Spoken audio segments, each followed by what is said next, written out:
Hello everyone, very very good afternoon to all of you. स्वागत है आप सभी का टेक्स्ट बुक सुपर कोचिंग के ऊपर और मेरा नाम है किरण मलिक। मैं यूजीसी नेट और असिस्टेंट प्रोफेसर कैटेगरी में आप लोगों को पॉलिटिकल साइंस पढ़ाती हूँ। सो आरपीएससी की तरफ से एक बहुत ही बड़ी न्यूज आ रही है कि जो आपका कंपटीशन जो दिसंबर में आपका एग्जाम होना है असिस्टेंट प्रोफेसर का, आरपीएससी असिस्टेंट प्रोफेसर का, उसमें कंपटीशन आधा हो गया। तो ये न्यूज सुन के कुछ स्टूडेंट्स के मन में लड्डू फूट रहा होगा कि अरे, कंपटीशन आधा हो गया, हमने तो फॉर्म फिल किया हुआ है, गर्म लोहा है, हथौड़ा मार देते हैं और अब की बार तो सिलेक्शन जो है वो हो ही जाएगा। तो ये क्या सच में हम लोगों को इतना लाइट लेने वाली बात है कि क्या ये कंपटीशन सच में आधा हो गया, या हमें और ज्यादा जुट के मेहनत करने की ज्यादा जरूरत है? इसके पीछे का कारण क्या है और क्यों ये कंपटीशन आधा हो गया? तो इसके पीछे के जो भी चीजें हैं और आप लोगों को इस पे कितना ध्यान देने की जरूरत है, कैसे आपको अपनी तैयारी करनी चाहिए, वो सभी हम आज के इस सेशन के अंदर डिस्कशन करेंगे। तो शुरू करने से पहले मैं आपको बता देती हूँ कि आरपीएससी के फॉर्म एक बार पहले निकले थे। जो ये पोस्ट के ऊपर 575 के आसपास पोस्ट पे वैकेंसीज आनी है, ये एक बार पहले भी फॉर्म निकले थे, तो बहुत सारे स्टूडेंट्स ने तब भी आवेदन किया था। बट रूल्स के अंदर कुछ चेंज किया गया था आरपीएससी के द्वारा, जो minimum eligibility criteria, qualifying criteria है उसके अंदर। उसके चलते वो फॉर्म दोबारा से फ्रेश रजिस्ट्रेशन करवाया गया था और सभी स्टूडेंट्स को, जिन्होंने पहले फॉर्म किया था उनको भी और न्यू वालों को तो करना ही था, तो सबको फ्रेश रजिस्ट्रेशन उसके अंदर करना था।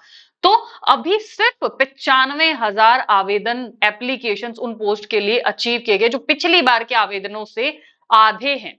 ठीक है, तो उसको सुन करके ये लग भी रहा होगा आपको कि कंपटीशन जो है एकदम से आधा हो गया। तो पहले तो मैं आपको ये एक ग्राफ दिखा देती हूँ, इसके माध्यम से आपको थोड़ा समझ में आ जाएगा कि अभी जो फॉर्म निकले थे उसके अंदर जो रजिस्ट्रेशन या जो एप्लीकेशन अचीव की गई हैं, रिसीव की गई हैं, वो आधे से भी कम एप्लीकेशंस रिसीव की गई हैं। तो ये जो ऑरेंज बार आप देख रहे हो, ये ऑरेंज बार है पिछली बार के जो भी एप्लीकेशन रिसीव की गई थी।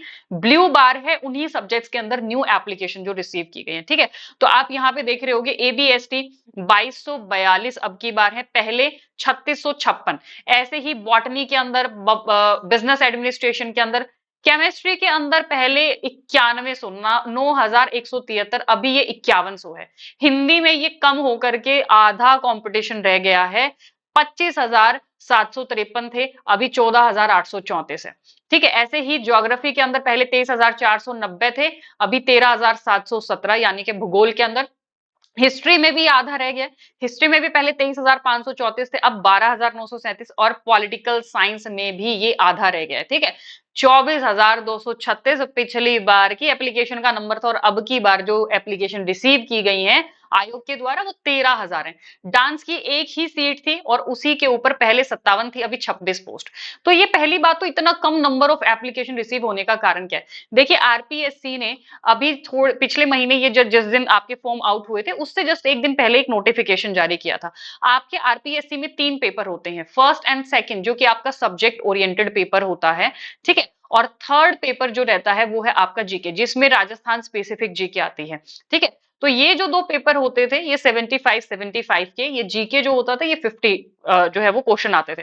टोटल आपके 200 जो है वो क्वेश्चंस रहते थे। और उसमें जी पहले इसको क्वालिफाई करने का कि मिनिमम आपको कितना क्या मार्क्स लेकर के आने, ऐसा कोई क्राइटेरिया फिक्स नहीं होता था। तो उस नोटिफिकेशन में ये बोला गया कि आपको जैसे मान लो 75 एंड 50 है, तो हर तीनों के अंदर 36% मार्क्स मिनिमम आपको लाने ही पड़ेंगे। अदरवाइज आप किसी एक में 40 या 45 हैं, किसी दूसरे में अगर 32 या 33% आपके मार्क्स आ गए हैं, तो आपका एग्जाम कंसिडर नहीं किया जाएगा। कहने का मतलब, जैसे इन दोनों में 27-27 नंबर और इसमें तकरीबन 18 नंबर लाना अनिवार्य बना दिया गया, और टोटल तीनों का मिला करके एग्रीगेट 40% आना बहुत ज्यादा जरूरी है। तो ये क्राइटेरिया होने की वजह से एक तो ये चीज चेंज आ गई है कि जो बाहर से दूसरी स्टेट से एप्लीकेशंस आनी थी, एक तो वो तो कम हो ही गई है। कुछ स्टूडेंट्स को कंफ्यूजन भी था। बट आपको थोड़ा सा ना ये समझने की जरूरत है कि देखो, जो नॉन सीरियस कैंडिडेट थे दूसरे स्टेट के, उनका तो भैया वो तो चलो एप्लीकेशन कम हो गया, बट अभी जो नंबर ऑफ एप्लीकेशंस बचे हुए हैं, ये वही कैंडिडेट्स हैं, वही स्टूडेंट्स हैं जो कि अपने तैयारी को लेके श्योर हैं, जिनको ये पता है कि भैया इनका सिलेक्शन हो ही जाएगा, या फिर जो राजस्थान के ओरिजिनल रेजिडेंट्स हैं, जिनको राजस्थान के जीके के बारे में पता है। तो अगर आपको ये लग रहा है कि आपने फॉर्म फिल किया हुआ है और आप अपनी तैयारी को लेके सीरियस नहीं हो, और कंपटीशन आधा होने की वजह से आपका सिलेक्शन होना बहुत ईजी हो गया, तो मुझे लगता है कि इस भ्रम को छोड़ने की जरूरत है और आपके इस भ्रम को तोड़ने की जरूरत है। ठीक है, तो ये देखिए, ये न्यूज भी आई थी कि पिछली बार 1,70,000 फॉर्म रिसीव किए गए थे, अब की बार 95,471 फॉर्म रिसीव किए गए। ठीक है, तो 574 टोटल वैकेंसीज थी। 30 सब्जेक्ट के अंदर, आप यहाँ पे देख रहे होंगे 30 सब्जेक्ट के अंदर ये वैकेंसीज थी। तो पहले की तुलना में 45% अभ्यर्थियों ने फॉर्म नहीं भरे, यानी कि 55% ने फॉर्म फिल किए हैं, ऑलमोस्ट आधा, और 45% जो कि पिछली बार नॉन सीरियस आप जिनको कह सकते हो, उन कैंडिडेट्स ने यहाँ पे फॉर्म फिल नहीं किए हैं।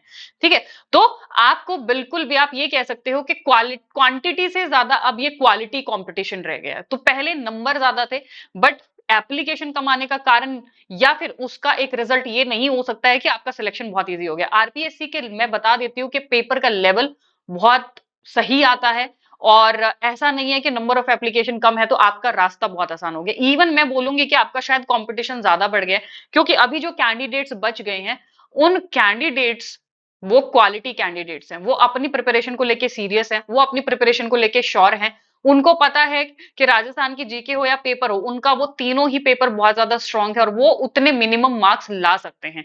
जो एक क्राइटेरिया आरपीएससी ने चेंज किया था, न्यूनतम 36 मार्क्स का, अलग अलग तीनों पेपर में, और टोटल 40% तीनों पेपर के मिला करके।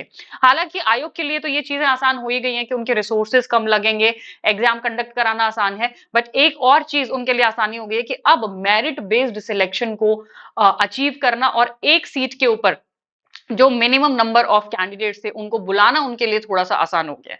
तो जिनको भी ये भ्रम है कि भैया आसानी से निकल जाएगा, तो वो भ्रम छोड़ दो। कंपटीशन आधा हुआ है, पेपर का लेवल इजी नहीं हुआ, पेपर का लेवल अभी भी वही है, उल्टा ये क्वालिटी कंपटीशन इंक्रीज हो गया। तो अपनी तैयारी अभी से शुरू कर लो, जिसके लिए आप टेक्स्ट बुक के साथ में जुड़ सकते हो, क्योंकि मेहनत शायद मुझे लगता है कि आपको अब डबल करनी पड़ेगी पहले से भी। हाँ, मैदान खाली है, बट उसमें भी टॉप 3 कैंडिडेट्स अब भी वही रहेंगे, तो रेस में भागने के लिए भी आपको उसके लिए प्रिपरेशन करनी पड़ेगी। सिर्फ पीछे के कैंडिडेट्स हटे हैं, ठीक है, जो वो टॉप आने वाले थे वो कैंडिडेट्स नहीं हटे हैं। और टेक्स्ट बुक के साथ अभी डर का the end month end sale भी चल रहा है, जहां पे आप अपने सिलेक्शन को और ज्यादा इंश्योर कर सकते हो, अपनी तैयारी को और मजबूत कर सकते हो। तो हाँ ठीक है, मौका है आपके पास में, बट मौके पे चौका मारिए और अपना टेक्स्ट बुक के साथ में प्रिपरेशन को और मजबूत कीजिए, जहां पे 6 महीने का सब्सक्रिप्शन इज फॉर ₹699। अगर आप आरपीएससी की प्रिपरेशन कर रहे हो या किसी दूसरे असिस्टेंट प्रोफेसर एग्जाम की तैयारी कर रहे हो, जैसे यूपीपीएससी, ठीक है, असिस्टेंट प्रोफेसर की कर रहे हो, वहीं पे आप पूरे 1 साल का सब्सक्रिप्शन भी ले सकते हो, जहां पे आपकी ऑब्जेक्टिव सब्जेक्टिव पूरी प्रिपरेशन आपकी हर पेपर की कराई जाती है। एंड इन सभी के लिए कूपन कोड है Kiran Malik. And if any student has not, के साथ ही टेक्स्ट बुक आपको कैशबैक ऑफर भी दे रहा है, जेआरएफ क्वालिफाई करने पे 100%, नेट क्वालिफाई करने पे 50%। बाकी आप ज्यादा इंफॉर्मेशन के लिए नीचे डिस्क्रिप्शन बॉक्स में लिंक दिया गया है, नंबर दिया गया, वहां पे आप कांटेक्ट कर सकते हो और एनरोल कर सकते हो। और पॉलिटिकल साइंस स्टूडेंट्स ये टेलीग्राम ग्रुप ज्वाइन कर सकते हो, और फ्री क्लासेस यूट्यूब पे आपकी रहती है 5 बजे 7 बजे ऐप के ऊपर। और ऐसी वीडियोस के लिए चैनल को जरूर सब्सक्राइब कर ले और वीडियो को लाइक कर दीजिएगा। Thank you so much students.